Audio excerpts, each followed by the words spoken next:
Okay, folks, welcome to week 2. We're going to go ahead and get started here. Going to start off with just like last week, a quick overview of the slides for this week. Then we'll go ahead and open it up to questions.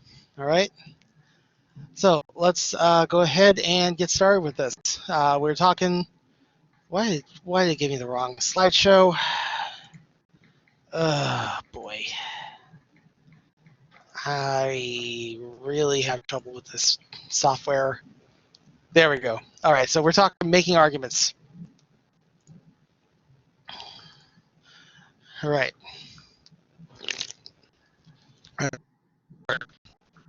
Make an effective argument requires an examination of the issue close enough so that you understand it well enough. So research is key. Now, after you do your research, you have 4 main tasks that you need to perform to create a good argument. Sum them up really quick. You need to develop a main argument that fits the occasion. Make an appeal that's likely to be persuasive. Support your claim with the right facts and reasons. And adopt a format and style appropriate for the circumstances. Okay? Those are the 4 key things we're talking about here. Developing your argument, making an appeal, supporting your claim, adopting a format and style. So, starting with developing a main argument. You need to have something to say if you're writing. Exploration of the topic will help you develop your main argument, but this is not the same as your position on the issue. The exploration is going to be mostly about fact-finding.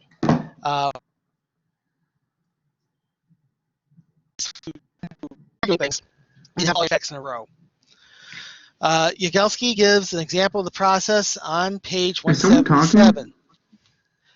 Yes, I am. I need you to mute your microphone. I need you to mute your microphone right now, please. I need you to mute your microphone right now, please, because I'm having some signal issues here. I have some rain, so I may occasionally cut out. All right. So I can't hear anything. All right. Hang on a second here. There. Okay. So yeah, Yagelski gives an example of this process on page 177. There's a progression of the main argument going through 4 parts. Okay, first off is topic. What are you writing about? What exactly is it that you are trying to talk about? Problem. What needs to be fixed, or what questions are there about the topic? Okay. So what needs to be addressed in terms of what the topic is? What kind of problems are you having? Position. How do you feel about the problem? What side of that problem are you taking? What kind of things do you need to? What kind of issues do you need to address? Give me a second here. All right. Then 4th is the main argument. What practical, actionable position can you take on the problem that aligns to your position? That's the main thing here. You can argue all day, or what should be done, but the big thing about argument is that you need to argue about what to do. Okay, not what should we do. Give me, not in general, what should we do. Just give me a straight up plan of action. What should be done to pursue your side of the argument. Okay. Page 177 had 3 exercises that I want you guys to put into your journals. Okay. This is to try to help you get started with thinking about your first S. Okay. So number 1, identify 3 issues you feel strongly about and write a brief paragraph about each one explaining your position. So describe a main argument you might make supporting that position. Okay. Talk about each one and try to explore what your argument would be. Second, find 2 or 3 arguments about the same topic, preferably on different sides. Write a brief synopsis of each one, including a statement of the writer's main argument. Then compare the arguments and look at how each writer takes a stance and develops their arguments. Okay. The big deal here is that you need to try to understand what their argument is and where they're coming from. So you need to try to find the main argument within their writing. Okay. Third one, think of 2 or 3 changes you would like to see at your campus or workplace, then write a letter to your president, principal, or boss to argue in favor of the changes, developing a main argument for each change. Okay. This one I kind of said was probably going to be a role-playing exercise since nobody's at campus right now. And probably a lot of people are either not at work right now or they're working from home or whatever. Okay.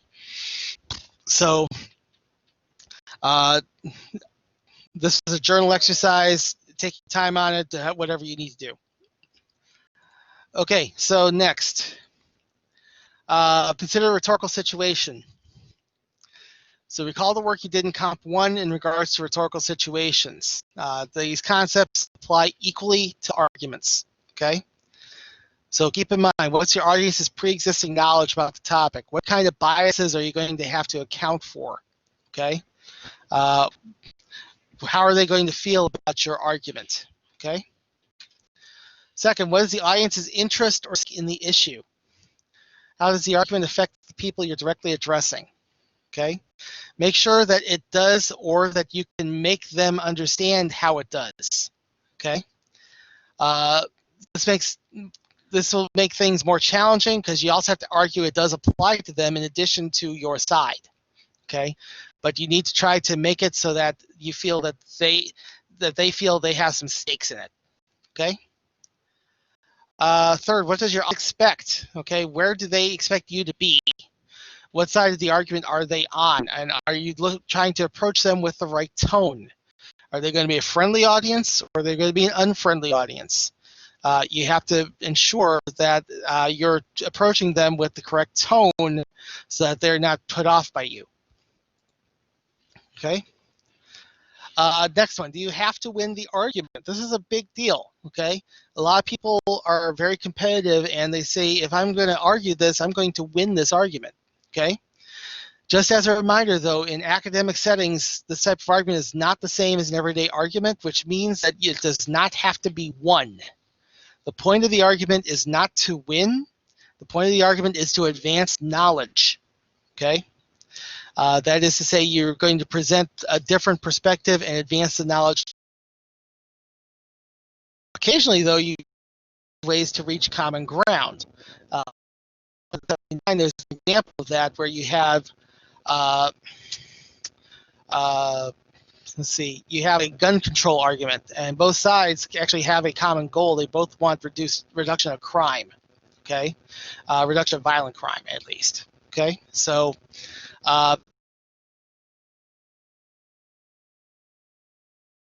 okay? All right, so next up, consider the rhetorical situation. 179 page is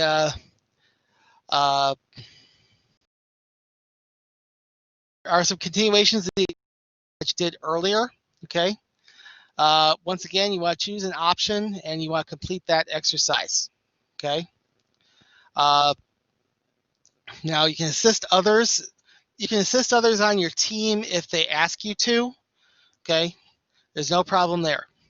But the 3 questions on this one, the only one of them really relates to the earlier stuff, and that is if you did question 1 earlier, coming up with 3 arguments. So in this case, you're looking at the arguments you previously composed and identify an appropriate audience for each argument. Then you're going to write a brief description of each receptive audience. Who's going to most appreciate that argument? Who's most going to be aligned with it? Second, find a published argument that you agree on with a topic you care about, and think about what it would require to rewrite that argument for a different audience. Okay, if you're trying to make another audience kind of think about your topic in a different way, if you're trying to find another audience to try to spread this word to, how would you approach them about that topic? Okay. Third, think about writing about a controversial topic to an audience opposed to your position. Summarize your position on the topic, then summarize your opponent's position, and then finally identify some arguments that may appeal to the opposing audience to find common ground. Okay. That's the big thing here is on that exercise trying to find some way of reaching an agreement with your opposition as opposed to trying to defeat them. Okay. Next, make a persuasive appeal. Using persuasion to strengthen arguments. Classical arguments typically use three types of appeals. There is the ethos argument, where arguments based on the character of the speaker. There is the pathos arguments that are appealing to the emotions. Or there's a logos argument, arguments that are based in reason and evidence. Okay. So let's take a look at each one of those. Starting with ethos. Okay. An ethical argument, an ethos argument, claims legitimacy by way of the person presenting it. Okay. Your character is an individual influences this appeal. Okay. A lot of this is based on your reputation, on your character. It's also based on your credentials, your education. It's also based a lot in your experience. Okay. If you have a closer experience with the subject than other people, no matter how educated they are and you uneducated you are, you still count as a authority. Okay, you still count as someone who can make an ethical argument on it. Okay. Two examples of credible arguments presented on the basis of ethos and Yagelski. Okay, I had to take a look at those and post responses to questions to the professor, which some people have already. I appreciate that. Okay. Next we have pathos, appeals based on emotions. Okay. This is one of the riskiest types of persuasion because of the potential of abuse. Okay. Playing upon your audience's emotions occasionally is okay. Preying on the audience's sympathy in lieu of any kind of logical argument is not. Okay. Basically, this is, you can use emotion to get your argument across. The only thing is you cannot only use emotion. There has to be some other kind of content to back things up. To give you an example of this is actually a long-time fallacy. On that site I showed you, your logical fallacy is the one I showed you briefly in the video lecture. It showed you they list an appeal to emotion fallacy, where you do nothing but appeal to emotion and do not present any other kind of logical argument. A highfalutin fancier name for this fallacy is called the ad misericordiam fallacy. Okay, and to give you an example of this, need to go back to a short story titled "Love is a Fallacy." That was written in about the late 1940s, early 1950s. Okay, and it's definitely a product of its time when you hear the plot line of it. Okay, so the story is basically a comic story, a comedic story. College has decided that he's going to he's chosen a girl as his trophy bride, basically, as a trophy wife. She's the prettiest girl on the campus, and she also has to be dumb as a brick. Okay, so for their dates, he decides he's going to teach her logic. Specifically, he teaches her all about every logical fallacy out there. One of the ones he covers is ad misericordiam with this example. The example he uses is a man goes into a job interview and is flat out asked, what makes you qualified for this position? And the man responds that he's been jobless for 6 months, he's about to get evicted from his house, and his wife and children are going to starve. Okay? Absolutely no mention as to what his qualifications are. It's basically like sucks. Okay? That's not, and he's hoping that people will feel sorry for him enough to give him a job. All right? It doesn't quite work that way, and that's not a good logical approach to things. That is a appeal to emotion when you have nothing else. Okay? So that's not to say that you can't use emotion. Human experience includes emotion. Persuasive argument can use this to the arguer's advantage by making the audience feel like they need to agree with the argument on a purely emotional level. Okay? There were another two examples of pathos, the Jennifer Browdy Hernandez article and the Kathleen Sebelius article. Okay, I did ask you to read through those excerpts and talk about the emotions they evoke. Okay, Then we have the next one, logos, appeals based on reason and fact. This is usually the strongest types of arguments. This is appealing to your audience's higher self and trying to make them understand, hey, I respect you as an intellectual. I respect that you have a mind of your own. I want you to think about this in a logical sense with these facts. Okay? So logos has to be the basis for every well-reasoned argument. Okay? Even if your argument relies mostly on emotional or ethical appeals, there has to be an element of logic to your argument. Now, there's two ways of approaching this. Okay, there's one way that's the logical appeal. Okay, which involves there's two forms of logical appeals. One of them is inductive reasoning. Okay, inductive reasoning is a conclusion that's drawn based upon the factual evidence presented. Okay, your argument and conclusion in this case is based mostly in the facts you've researched and presented in favor of your argument.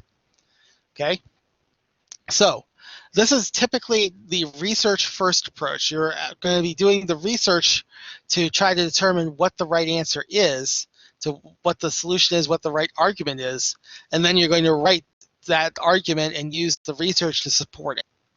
Okay? Your argument and conclusion in this case is based mostly in the facts you've researched and presented in favor of your argument. Okay? The other form is deductive reasoning. Okay, deductive reasoning begins with a premise and works to a conclusion, which is a logical path from the initial generalization. In this case, the premise is the basis for the argument, and the facts presented align with that premise, leading to the final conclusion. So in this case, you have your argument already without doing any research. Now what you have to do is find the research that backs it up. Okay? Now, it's a basic form of deductive reasoning. Is out there is called a syllogism. This dates all the way back to ancient Greece. Okay, Socrates used syllogism. Okay, and syllogism can be useful. We did give you an example of a deductive reasoning article. The small, well, the revolution will not be tweeted. Okay, Malcolm Gladwell's argument can be boiled down to a syllogism. Okay, and that syllogism is: social change cannot happen without personal interaction and risk. Social media does not give personal interaction and risk. Therefore, social change cannot be achieved through social media. Okay? So it's the basic boiling down of what Gladwell's argument is. Now, I will know that some people will dispute that in today's day and age. There's a lot of stuff that's coordinated over social media. Gladwell is going to come across as kind of having the boomer mindset where it's like, okay, we did it this way. You guys with your new technology, there's no way you can do it the same way. Okay? All right, so that gets us to making a persuasive appeal. And this was the big exercise from the chapter that I asked you guys to post to questions to the professor. Exercise 2 on page 187 had 2 different arguments. I wanted you to go through each one and choose one persuasive appeal to look for in each argument, and to present examples of those arguments. Okay. You have a question, Jed? Yes. The people, the members that are in the people in my group, we're having trouble finding that textbook. Where is it? Where is it? Can you get through to MindTap? Is it on MindTap? Okay, I was just asking, can you get through to MindTap? Well, page 187. Well, okay. Well, the full textbook is available on MindTap. Okay. So you can get through. You can get through to it. I had to search for it myself. It's going to basically be on a chapter by chapter basis. But off the top of my head, I can't remember exactly what chapter this is. But it's going to be in the chapter about argument and appeal. Okay. Okay. All right. So this exercise is asking you to look at those 2 excerpts and pick out, based on a single style of logical appeal, pathos, ethos, or logos. Pick out examples of that within each of those excerpts. Okay? That gets us to the classical argument assignment. Okay? So your first major essay assignment for the semester is to create a classical argument. Okay? Now, the slide is kind of oriented toward an in-person class because I usually have the teams come together and choose a base topic that they can work independently with. Okay, but since we're online, this is going to be kind of a free-for-all. Everybody's going to come up with their own topic. Okay, but the guideline is still the same here. Use current events to determine what your topic is. Good suggestion is going to be to look at news sites such as newspapers, news networks, or news aggregators like Yahoo News. Okay, you want to find a single general current events topic that has multiple sides. So you want to read some information on that topic and choose an argument which aligns with your individual position on the topic. Okay. When you're going about this, you're going to focus on creating an argument to which there are agreeing and dissenting opinions. The big thing here is you need to have an argument that can be debated. Okay, we can't have the subject be something that is absolutely factual. Okay, that's not really going to work here. You need to have something that people will take a side on. Okay. Now, next week we're going to be talking about what classical argument contains in terms of structure and organizational styles. But we're going to initially focus when you're writing, I want you to initially focus your persuasive techniques and the facts which will support your argument. So you'll be looking for your facts primarily in this writing stage, okay, before we get the structure. As far as the requirements for the assignment, these are the nuts and bolts requirements. Assignment needs to be 3 to 5 pages, needs to be double spaced, 11 to 12 point font. The acceptable fonts are Arial, Times New Roman, or Calibri. Those are the 3 accepted accessibility fonts. Okay. MLA format is required for this, so it's going to require a name block on the first page. And page numbers on every page that includes your last name in the page number. It'll be on the upper right-hand corner. Okay. Works cited page will be required, which is going to be separate from the rest of the essay and does not count toward the page count. Now, you also need to cite your sources within the essay. You will need MLA format to do that. I'm going to shoot a link into the chat room. Okay. That link goes to the Purdue Online Writing Lab, or OWL. This is your best resource for MLA format. It's also the most up-to-date. It's even more up-to-date than the print versions. Okay. This will give you the information you need for how to cite things and how to go about creating your works cited page. Now, we will go in depth for this later on in the class. Yes, you have a question? Can we just use EasyBib for our works cited page? Please don't. EasyBib does not give you the right format. It doesn't? No, it doesn't. Okay. I've had students use EasyBib before, and the formatting that they use, I think, is Chicago style, which does not match up with MLA style. Well, every time I've used it, it has works cited page like in the middle.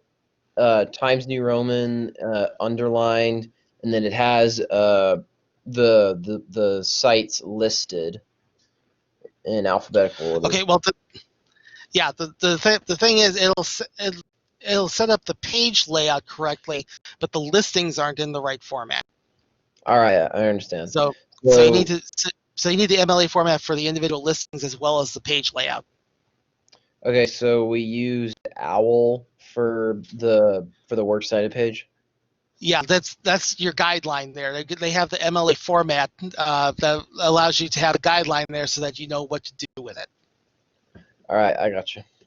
Okay. All right, so moving on. Classical argument must have a clear structure and thesis statement. I can't be hunting for your thesis. It has to be very clear. It must be clear in addition to the intended audience for your argument. I need to know who you're addressing and have to be able to tell from your tone, and your word choice, who it is you're trying to convince. As much as possible, your argument must avoid any and all logical fallacies. For an overview, which I did briefly, a few of them, visit your logical fallacy is. I'm actually going to take a look at that in a little bit after we do take some questions. This assignment is due on Thursday, September 24th at midnight. Excuse me, that's misspoken that because I'm still thinking in person. It's going to be Friday, September 25th at midnight. Okay, it has to be turned into eCampus. There is a link on the left-hand side of eCampus. There's a link for major essays/assignments. Under that link, there is folders. Under the folder for argument 1 will be the link you need to turn it into.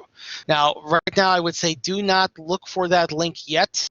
I am not going to post that link until late the week that the assignment is due. And that's to encourage you guys to workshop it. Okay? There's going to be 2 workshop weeks for this essay. Basically means that you guys are going to be posting drafts to the team discussion threads to your individual team, and you'll be getting feedback through those threads. Okay? That's why I'm giving you guys the entire week for workshopping, because usually it's done in sessions in person, but you have the entire week to do this. So for the week of September 14th, that's 2 weeks. In 2 weeks, it's the revision workshop. Hold your questions until we get ready for question time, please. Yes, sir. All right. All right. So we have two weeks worth of workshopping. Okay, we have the week of September 14th, which is the revision workshop. It's going to be about content, quality of your argument, and what kind of structural things can help the argument be clearer and make it more readable. Then we have September 21st. The week of September 21st is a proofreading and editing workshop. By this time, that the draft should be 90% complete. This particular week is going to be about polish. It's going to be about grammar, spelling, mechanics, sentence structure, paragraphs, everything that makes a paper readable in English. Okay, so you may also notice that week of September 21st is also the week that the paper is due. That's intentional, so that once you get your feedback, you can just plug in whatever needs to be fixed and then turn it right in. Okay? All right, so that does it for the slides here, and I will go ahead and start taking questions. Now, we'll start with Jed, since you had a question. Okay, so can this argument be like about anything, or can this essay be anything? It can be. Go ahead.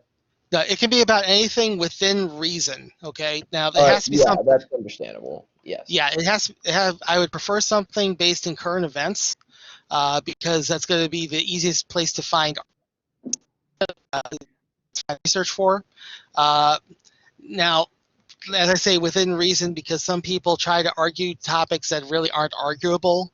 I will recall the horror story I have about at least a couple of students last semester who tried to submit arguments about shoes. Okay.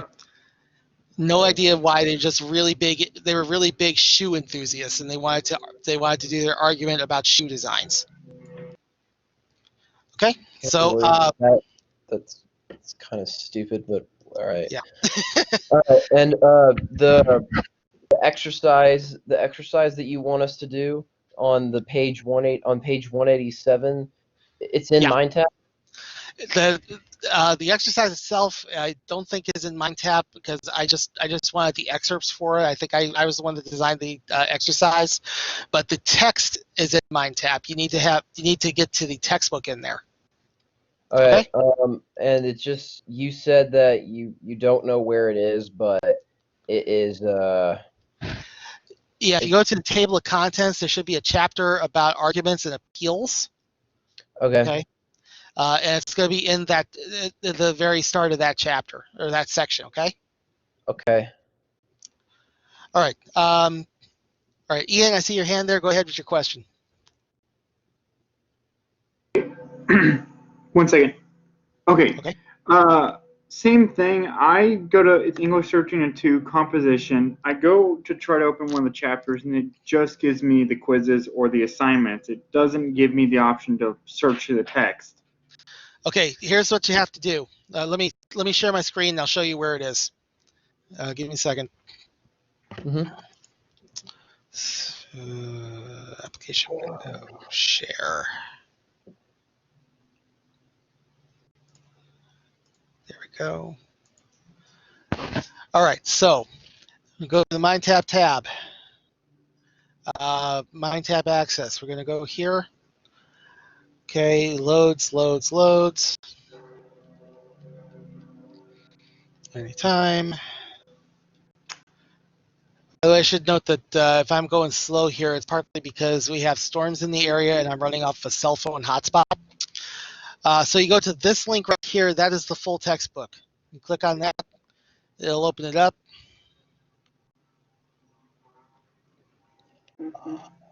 Once it loads here, starting at the cover, you have a link up here for a table of contents. You got to scroll down to Writing to Persuade, Understanding Argument. It's chapter 11. Okay, and we want, let's see.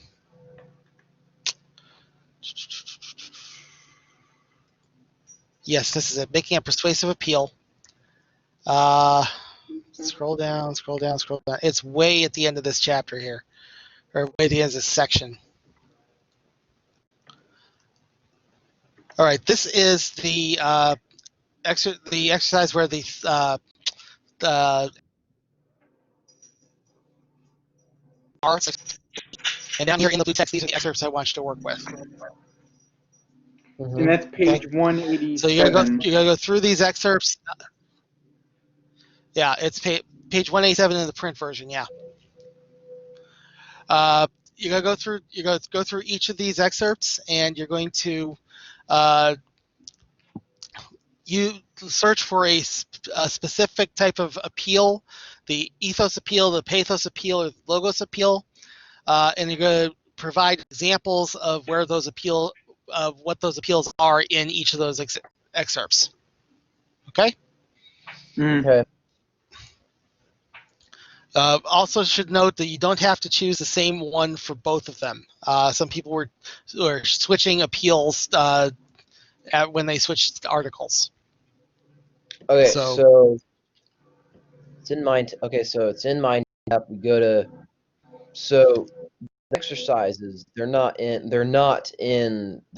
page 187, but right, the exercises that I want you to do are the ones that I presented in the slides. Okay, some of them were ones that are in the textbook, but this particular one is not. okay. There's also something in the slide. There's also something in the slides that talks about page 177. What do you want us to do about that? Let's see, 177 is I've given you those three exercises in the slides. Those three things that they're listed there. That's the exercise. You have to choose one of those. Okay. Okay.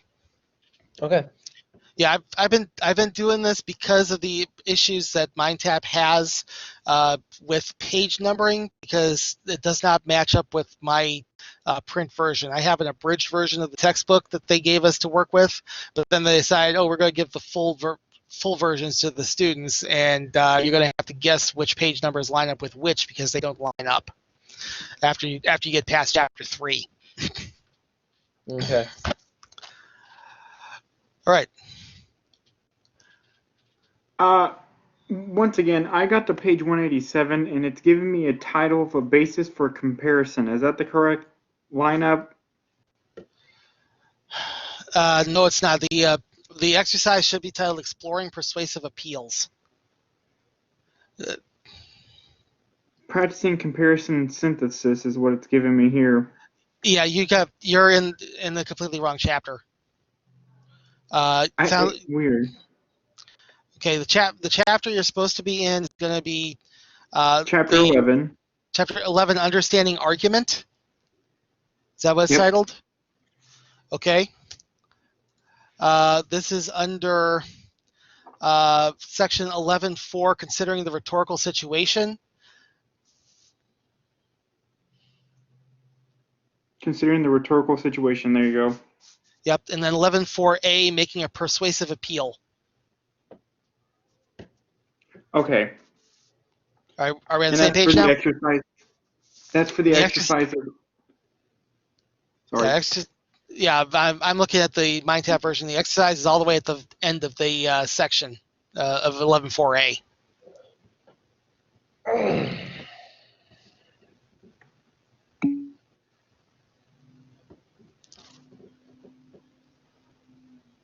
All right. So the exercises Okay, are so slides. The text is just for us to look at, like just for.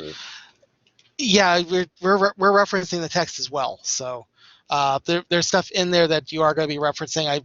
The excerpts that are in there are used in with the slides. So Brian actually just posted that the full version is page 339. It's not 187. Yeah, 187 is the page in my textbook, but in the full textbook, it's page 339.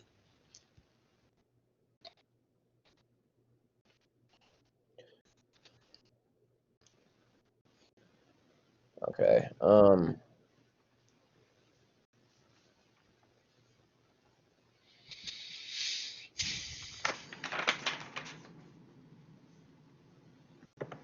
And is there, okay, so we're going to do a news topic that is debatable on both sides. Is there any like stringent rules? I mean, I'm pretty ethical. I'm not going to choose something that is super radical, but is there like a topics you generally want us to stay away from?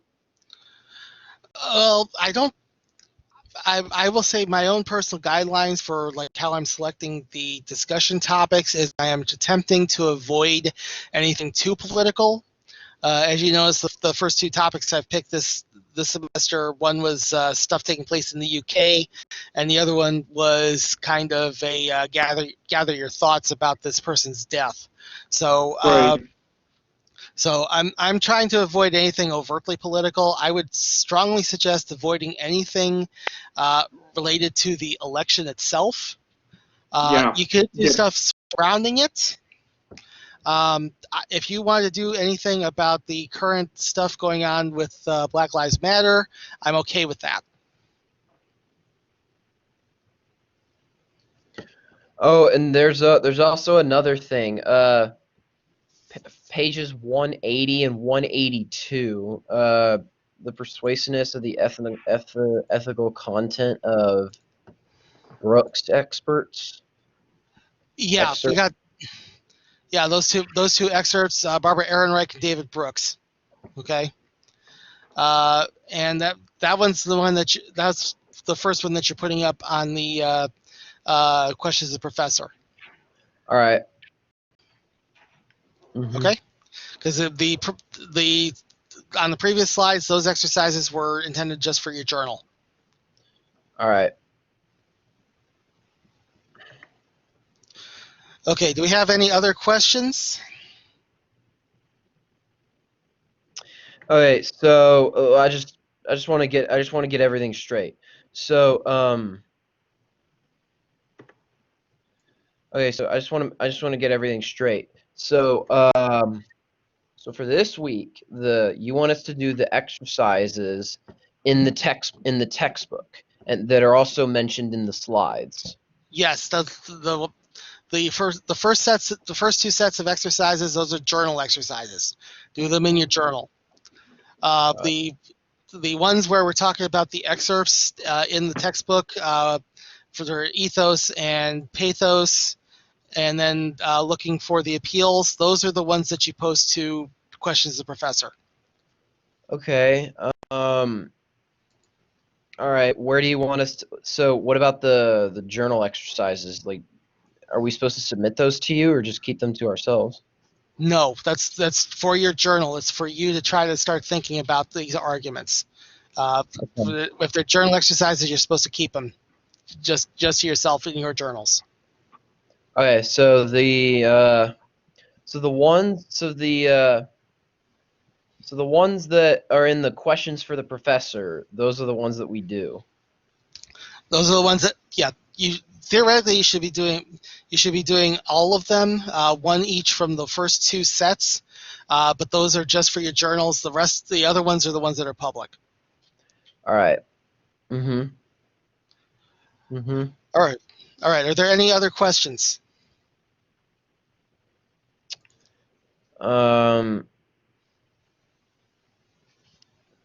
My guess is that 180 and 182 is not going to be in the full text.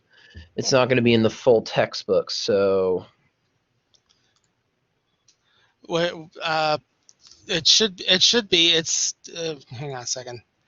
Let's see, because I passed by them as I was scrolling.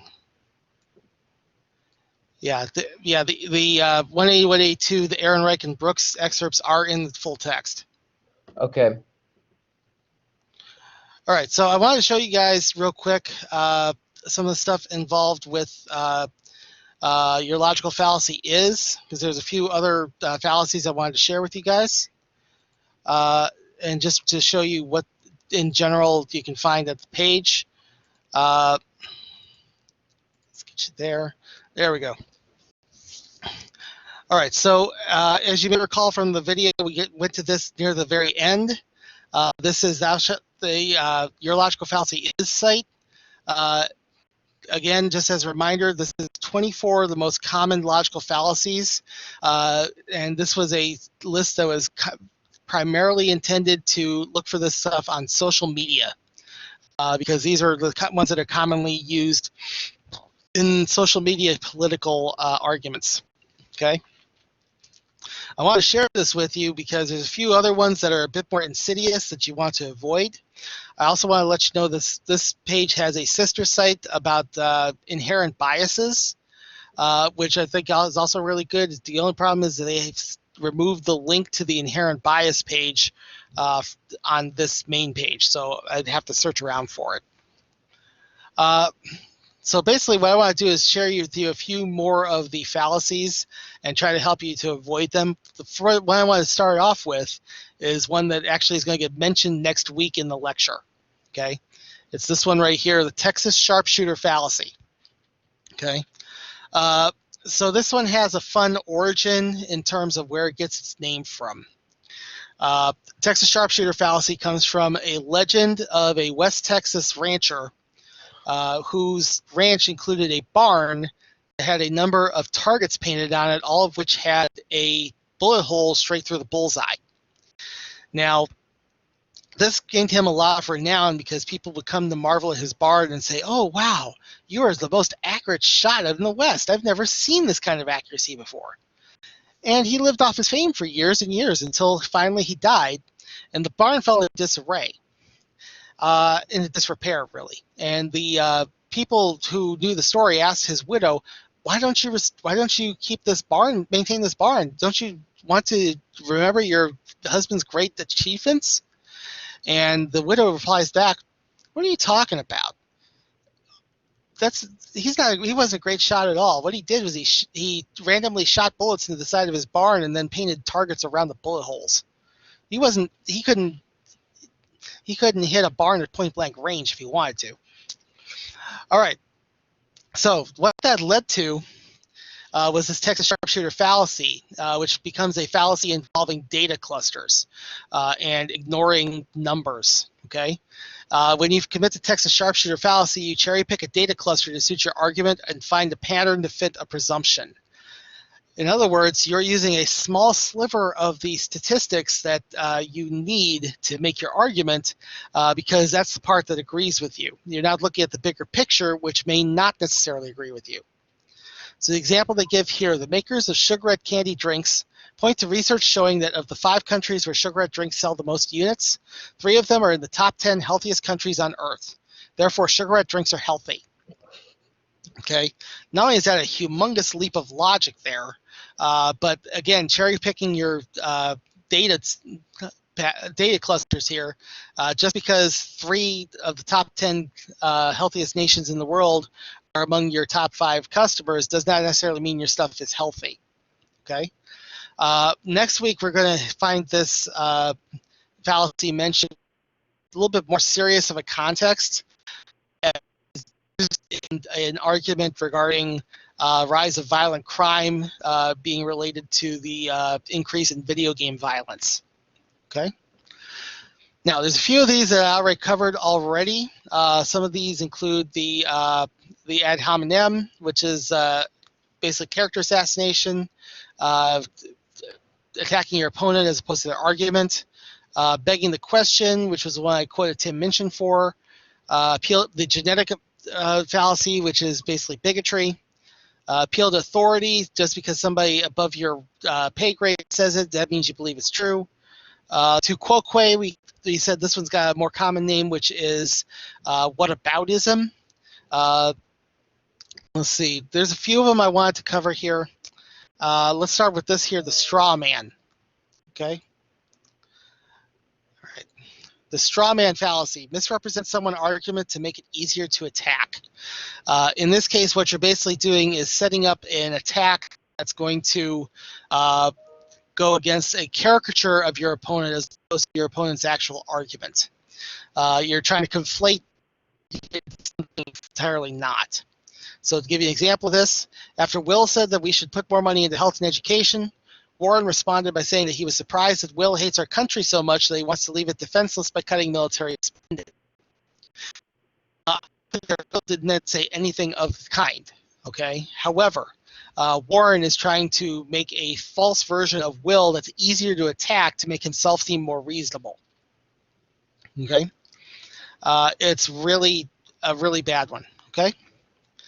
All of these are really bad, but some of them are more bad than others. Let me get to, which one did I want to do? Oh, the ambiguity. That's one. The ambiguity fallacy uses a double meaning or ambiguity of language to mislead or misrepresent the truth. Okay.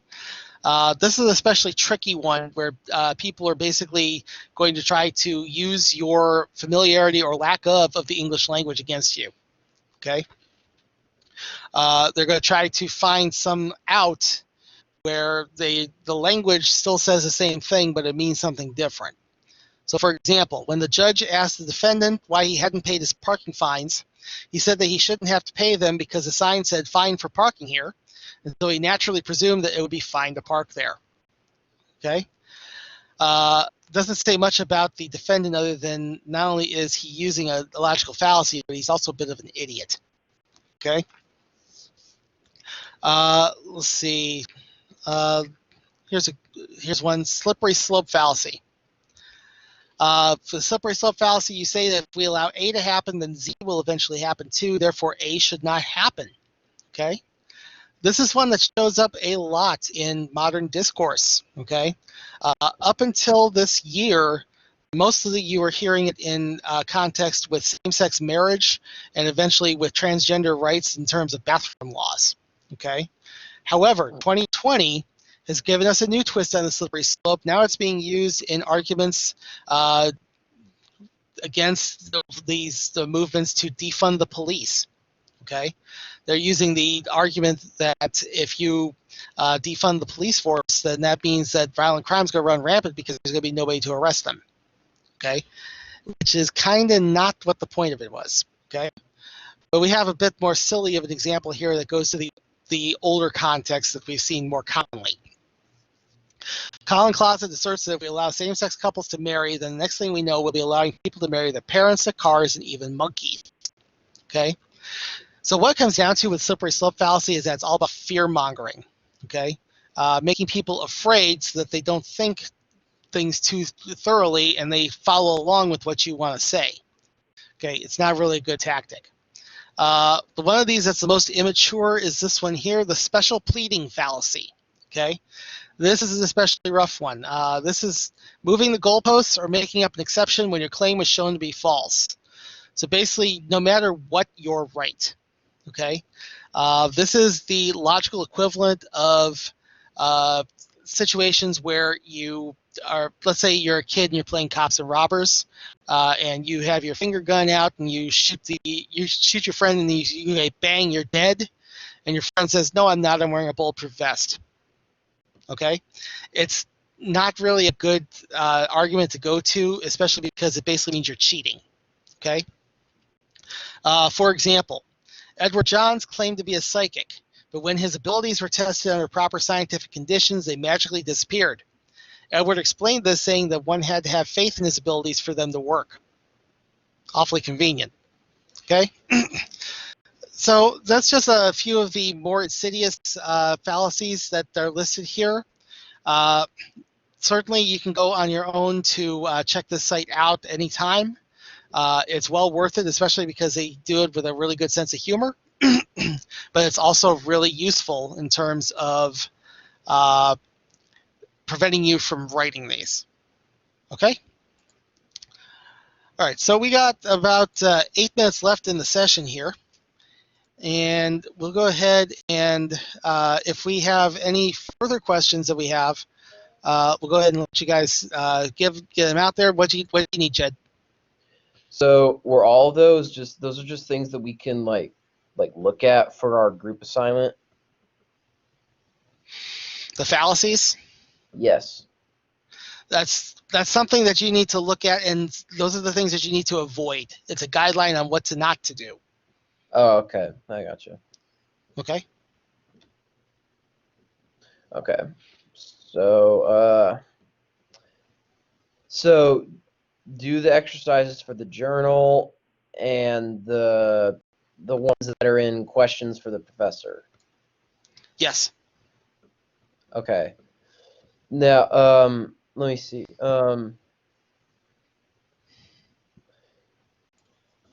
The one that says the one that's 180 to 182, those are the public ones, and the 187, that's for the journal.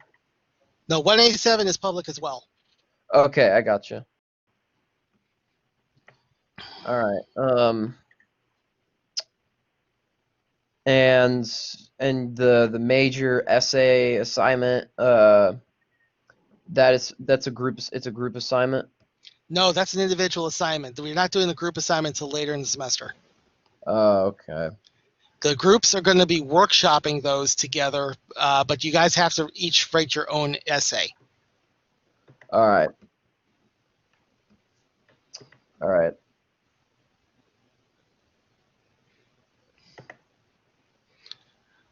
All right.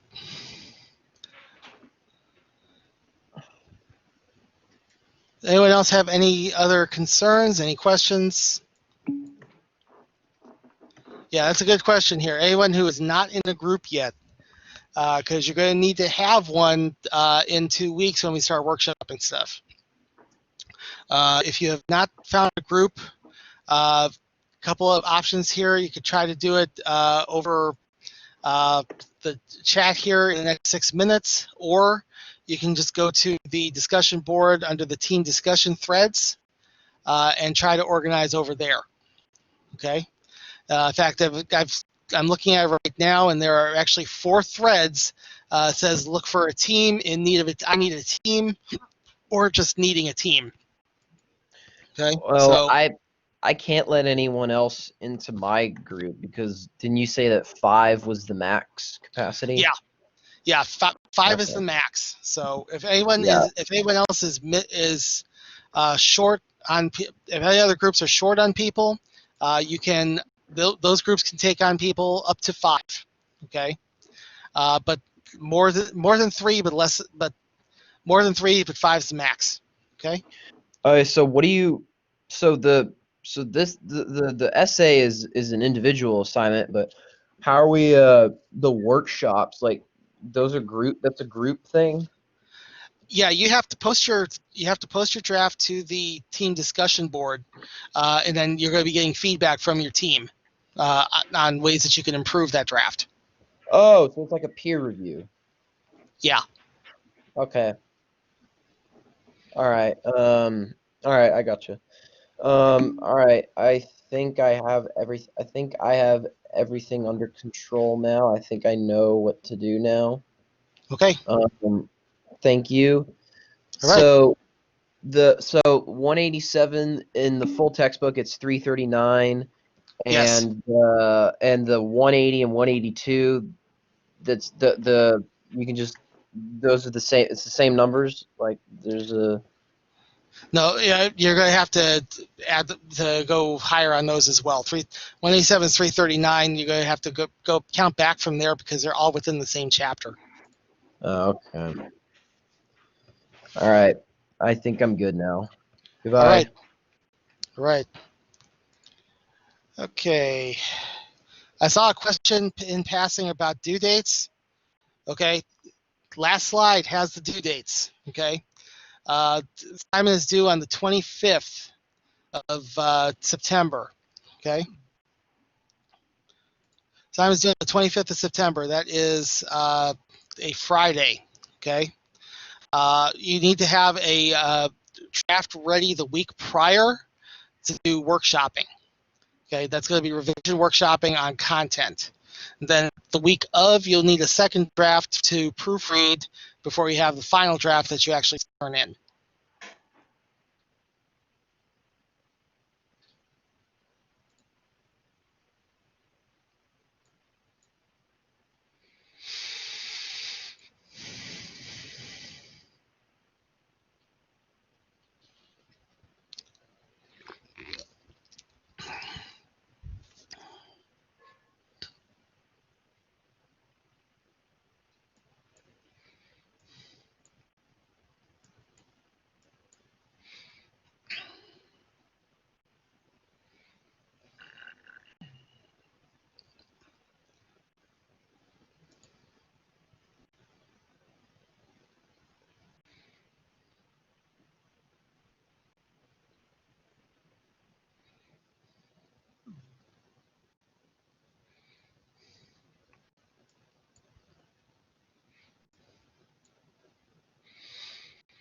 All right, folks, if there's no further questions here, we'll go ahead and wrap this up. I'll reconvene this again next week after you guys see the lecture next week in regards to structure of a classical argument. I will see you guys then.